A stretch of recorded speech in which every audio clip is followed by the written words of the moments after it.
Hi friends, welcome to Shamee's kitchen. എല്ലാവർക്കും സുഖമാണല്ലോ. ഇന്ന് നമ്മൾ തയ്യാറാക്കുന്നത് മുട്ട കൊണ്ടിട്ടുള്ള നല്ലൊരു ഡിഷാണ് മുട്ടപ്പൊടി മാസ്. വളരെ സിമ്പിളായിട്ട് നമുക്ക് തയ്യാറാക്കാൻ പറ്റുന്ന ഒന്നാണിത്. എന്നാൽ ശരി, ഇതെങ്ങനെയാണ് തയ്യാറാക്കുന്നതെന്ന് നോക്കാം. വളരെ കുറച്ച് ഇൻഗ്രീഡിയൻസിൻ്റെ ആവശ്യം മാത്രമേ ഉള്ളൂ നമുക്ക് ഈ പൊടി മാസ് തയ്യാറാക്കാനായിട്ട്. അപ്പോൾ പാൻ ഒന്ന് ചൂടാകുമ്പോഴത്തേക്കും അതിലേക്ക് ഒരു 2 ടേബിൾ സ്പൂൺ ഓയിൽ ഒഴിച്ചു കൊടുക്കാം. ഓയിൽ ഒന്ന് ചൂടായി വരുമ്പോഴത്തേക്കും അതിലേക്ക് ഒരു 1/2 ടീസ്പൂൺ ജീരകം ചേർത്ത് കൊടുക്കാം. നല്ല ജീരകമാണ്. ജീരകം ഒന്ന് ചൂടായി വരുമ്പോഴത്തേക്കും ഒരു 2 മീഡിയം സൈസ് സവാള ചേർത്ത് കൊടുക്കാം.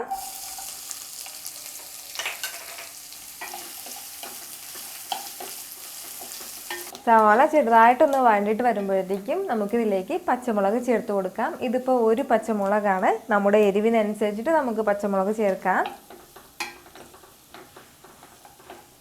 നമ്മളിത് ഒരുപാട് വഴറ്റണം എന്ന ആവശ്യമൊന്നുമില്ല.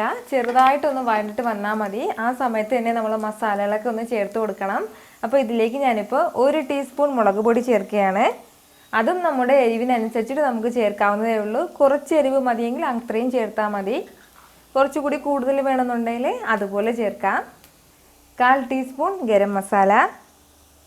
അപ്പോൾ ഗരം മസാലയുടെ വീഡിയോ ഞാൻ മുമ്പ് ഇട്ടിട്ടുണ്ടായിരുന്നു. അപ്പോൾ അത് കണ്ടിട്ടില്ലാത്തവരൊന്ന് കണ്ടേക്കണം. ഒരു 1/4 ടീസ്പൂൺ മഞ്ഞൾപ്പൊടി കൂടി. ഇനി നമുക്ക് ഇത് ചെറുതായിട്ടൊന്ന് മിക്സ് ചെയ്ത് കൊടുക്കാം. ആ മസാലയുടെയൊക്കെ ആ ഒരു പച്ചമണം മാറുന്നവരെ മാത്രം നമ്മൾ ചെറുതായിട്ടൊന്ന് വഴറ്റി കൊടുത്താൽ മതി.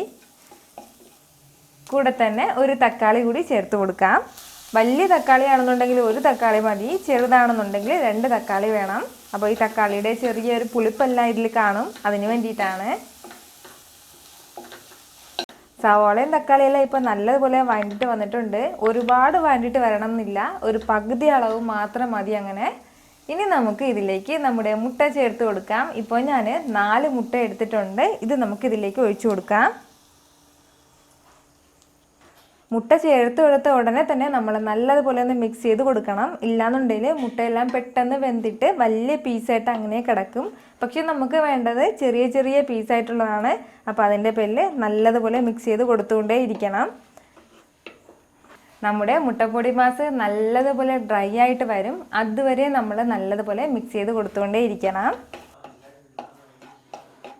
നമ്മുടെ മുട്ടയെല്ലാം നല്ലതുപോലെ റെഡിയായിട്ട് വന്നിട്ടുണ്ട്. ചെറിയ ചെറിയ പീസായിട്ട് നന്നായിട്ട് ഡ്രൈ ആയിട്ട് വന്നിട്ടുണ്ട്. ഇനി നമുക്ക് ഇതിലേക്ക് ഒരു 1/2 ടീസ്പൂൺ കുരുമുളക് പൊടി ചേർത്ത് കൊടുക്കാം. കൂടെ തന്നെ ആവശ്യത്തിന് ഉപ്പ് കൂടി ചേർക്കാം. നമ്മൾ ഇതുവരെ ഉപ്പ് ചേർത്തിട്ടില്ലായിരുന്നു. അപ്പോൾ ഇതിന് മുമ്പേ വേണമെങ്കിൽ നമുക്ക് ചേർക്കാം. ഞാനിപ്പോൾ ഫൈനലി ചേർത്തുന്നേ ഉള്ളൂ. ഫൈനലി ഡെക്കറേഷന് വേണ്ടിയിട്ട് ഒരല്പം മല്ലിയില കൂടി ചേർത്ത് കൊടുക്കാം. ഇനി നമുക്കിത് നല്ലതുപോലെ ഒന്ന് മിക്സ് ചെയ്തെടുക്കാം.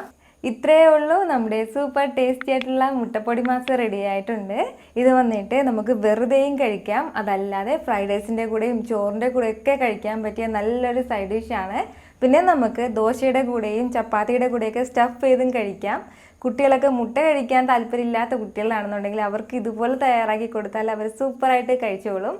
അപ്പോൾ നിങ്ങളിത് ഉറപ്പായിട്ടും ട്രൈ ചെയ്ത് നോക്കണം. നിങ്ങൾക്കിത് ഇഷ്ടമാവും.